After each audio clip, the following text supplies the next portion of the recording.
प्राचीन समय में एक नगर में एक साहूकार रहता था। वह बहुत ही धर्मात्मा और भक्तिमान था। उसकी पत्नी बड़ी ही पुण्यशील और देवी माँ की उपासक थी, लेकिन उनकी कोई संतान नहीं थी। इस कारण वे दोनों बहुत चिंतित रहते थे। साहूकार की पत्नी प्रतिदिन माता दुर्गा की पूजा अर्चना किया करती थी और सच्चे मन से माँ से संतान प्राप्ति की प्रार्थना करती थी।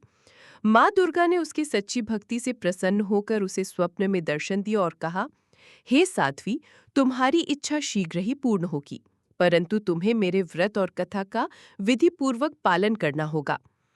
अगले दिन साहूकार की पत्नी ने श्रद्धा से माता दुर्गा का व्रत रखा और कथा सुनी। कुछ ही समय बाद उसके गर्भ से एक सुंदर पुत्र का जन्म हुआ। घर में खुशियां लौट आईं। समय बीतता गया, पुत्र बड़ा हुआ, लेकिन वह सांसारिक सुखों और बुरी संगत में पड़कर मार्ग से भटक गया।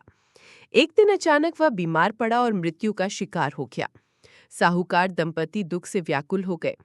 साहूकार की पत्नी ने पुनः मां दुर्गा की शरण ली और रोते हुए कहा, हे जगत जननी, मैंने तो आपका व्रत किया था, फिर मेरे पुत्र को ये दुख क्यों मिला?